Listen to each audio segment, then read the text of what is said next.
Merci de toujours nous choisir pour vous informer. Commençons cette session par les principaux titres. La célébration de la Journée internationale de la femme africaine, célébrée chaque 31 juillet, et dans un contexte particulièrement marqué par des décennies de guerre, avec les femmes de Goma qui se sont montrées résilientes.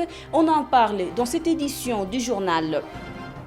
3 personnes ont perdu la vie, dont un homme et une femme, et plusieurs autres blessés dans une fusillade à Bunia. On saura les détails dans cette édition.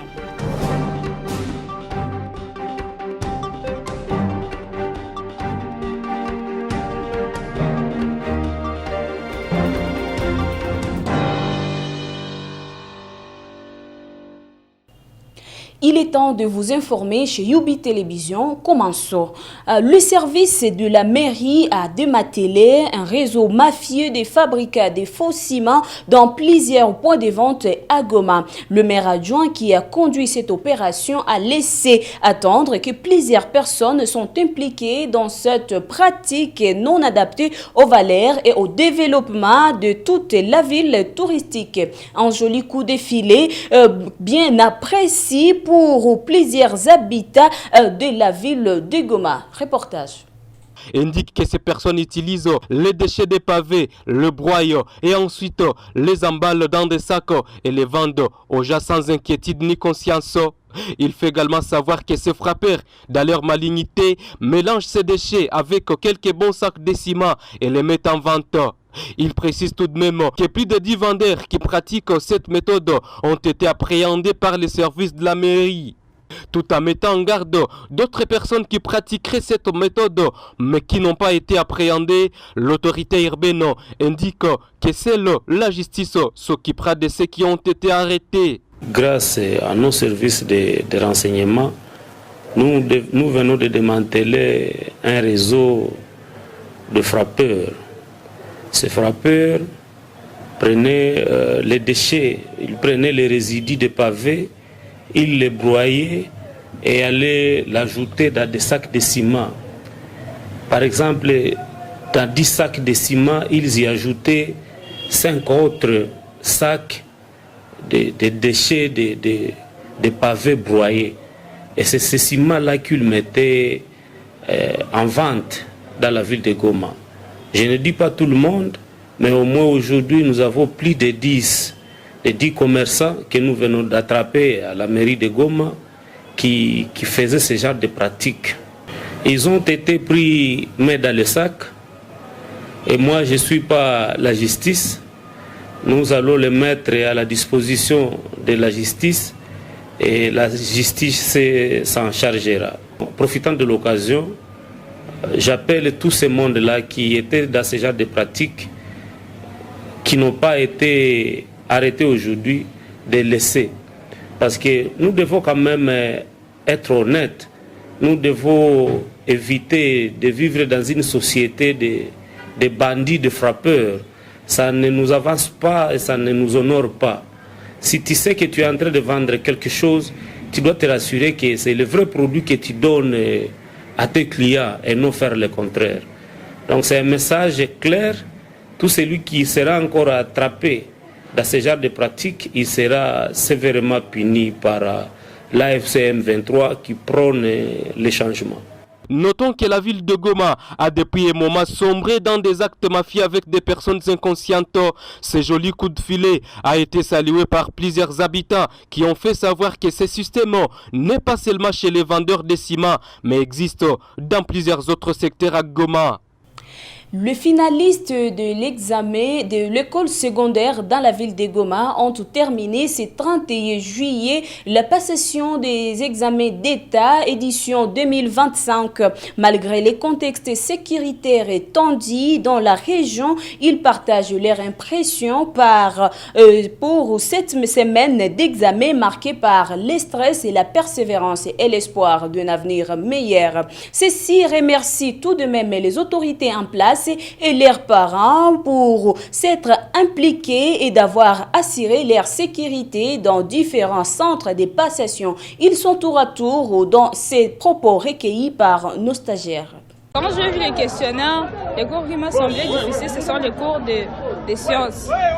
J'avais un peu peur, mais ça va. Je me suis bien débrouillée. Le premier jour, c'était un peu bien. Deuxième jour aussi. Troisième et quatrième jour, c'était vraiment très super. Aujourd'hui, quand on a fini, je me sens libérée et libre. Je me sens un peu. J'ai vraiment la confiance que j'aurai mon diplôme cette année. Et les premiers jours, j'avais vraiment peur. Je me demandais comment est-ce que je vais me tenir face aux épreuves que je vais passer. Mais les 3 jours restants, je me suis forcée et je crois que j'aurai mon diplôme cette année. La culture générale était difficile, mais pas tellement difficile. Passé très bien. Nos examens sont passés très bien seulement. Il y avait des difficultés. Bon, moi personnellement, de mon côté, les examens se sont bien passés. Et l'examen qui était facile pour moi, c'était l'examen d'aujourd'hui parce que c'était le français et je suis forte en français. Et l'examen qui était un peu difficile pour moi, c'était la chimie. On a fait ça hier.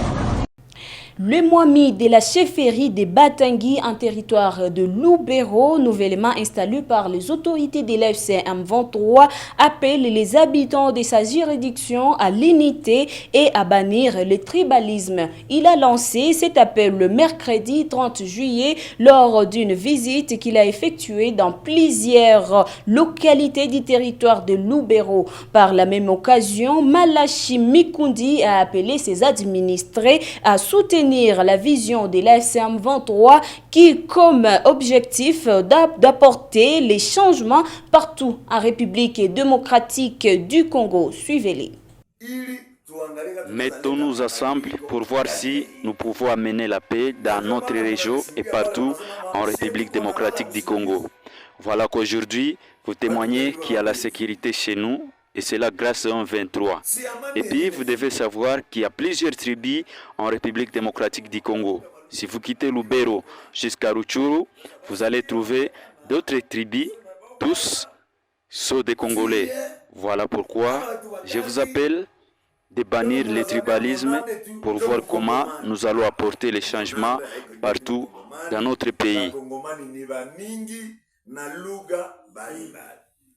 Et puis, l'AFC M23 dénonce la persistance des violations des cessez-le-feu par le gouvernement congolais dans les zones sous son administration dans une déclaration lue par son porte-parole civil le mardi 30 juillet. Cette coalition civilo-militaire indique que les provocations du régime de Kinshasa visent à piétiner le processus de paix qui en son cours. Elle affirme son engagement à protéger les populations civiles au nord et au sud Kivu. Suivez Laurence Kanyuka, porte-parole civile de l'AFC M23.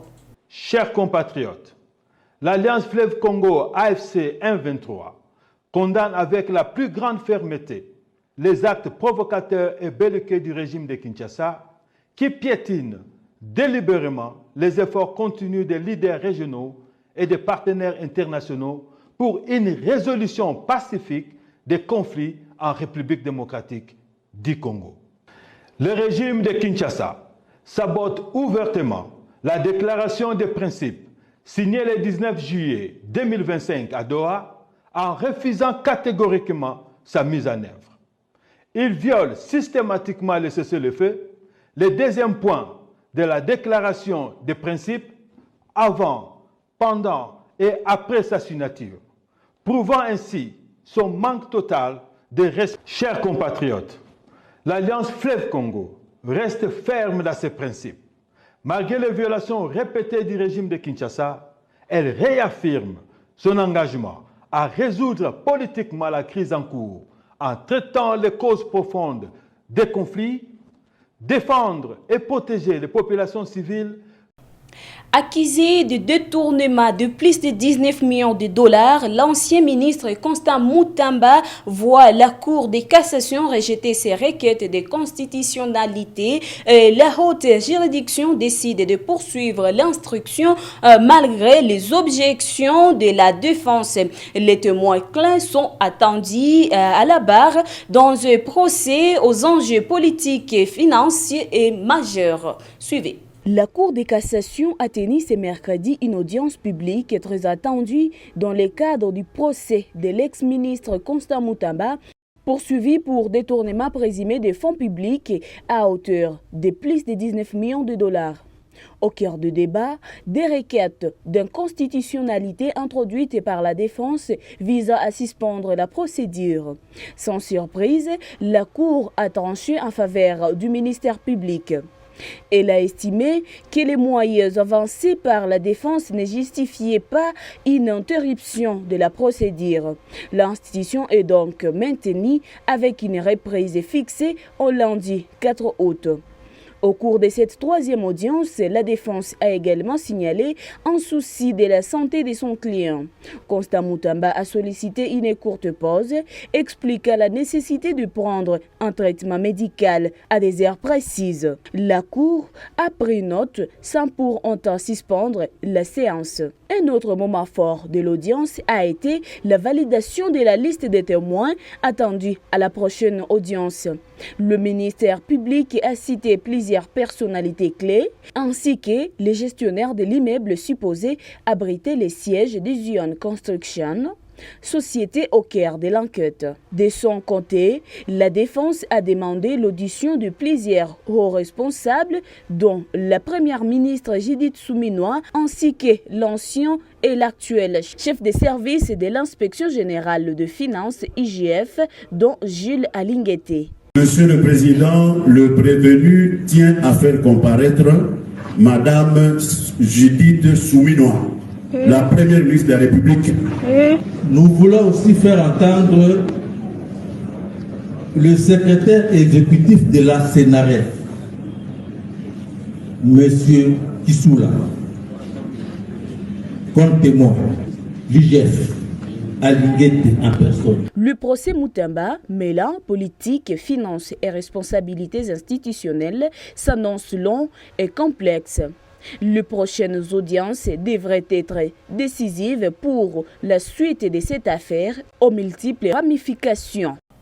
Et puis 3 personnes tuées, une femme et 2 hommes, plusieurs autres blessés par balle. C'est le bilan d'une fusillade orchestrée par le bandit armé le mercredi 30 juillet 2025 à Yambi-Yaya, un quartier de la ville de Bunia en province de l'Ituri. Les blessés ont été acheminés d'urgence à l'hôpital Salama pour les premiers soins. Pour rappel, la ville de Bunia fait face à ces derniers temps à plusieurs cas de criminalité suite à l'activisme intense des groupes armés. Michel Kakoulé pour plus de détails. Selon les premières informations recueillies par nos confrères sur place à Bunia, un homme présenté comme un policier aurait tiré à bout portant sur des civils. Les blessés ont été acheminés d'urgence à l'hôpital Salama pour les premiers soins. 3 personnes ont été tuées et 14 autres blessés, dont un militaire dans une fusillade. Mercredi 30 juillet 2025, dans la soirée, au quartier Yambiaya, les faits se sont passés dans un bar. Les enquêtes menées sur place nous indiquent qu'il y a une moto transportant 3 civils armés qui ont surgi sur les lieux. Ils sont entrés dans la terrasse et ont fusillé les gens à bout portant. Parmi les blessés figure un militaire de l'auditorat qui ont été tous conduits à l'hôpital Salama pour des soins appropriés. Niko napitikana Bunia hapa sasa ndapi vete. Watu wanakufa huku. Watu wanakufa. Ule anazimia na ule huku kufa. Ule anakufa. Huyu anakufa wa huku. Mwingine yuko huku.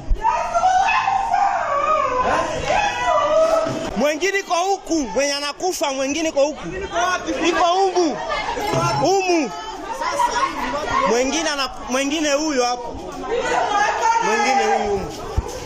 Les dépouilles ont été acheminées à la morgue de l'hôpital, a déclaré le chef de la police urbaine, le commissaire supérieur principal Abel Mwangu Gérard. Les assaillants n'ont pas été arrêtés jusque-là. Cet incident arrive au moment où la ville de Bunia traverse une période d'insécurité marquée notamment par les activités d'hommes armés, en plus des tueries de civils en masse dans les villages et localités proches de cette ville de Bunia, en Ituri. Le 31 juillet marque la journée internationale de la femme africaine. À Goma, à l'est de la République démocratique du Congo, cette journée prend une signification singulière. Dans une région marquée par le conflit armé, les femmes ne sont pas seulement survivantes, elles sont des piliers de résistance, de bâtisseurs d'espoir. En ce jour symbolique, elles célèbrent leur force, leur histoire et réclament la reconnaissance de leur rôle essentiel dans la société. Suivez les détails dans ces récits. Alors que le monde entier commémore la journée internationale de la femme africaine, l'événement prend une résonance toute particulière à Goma.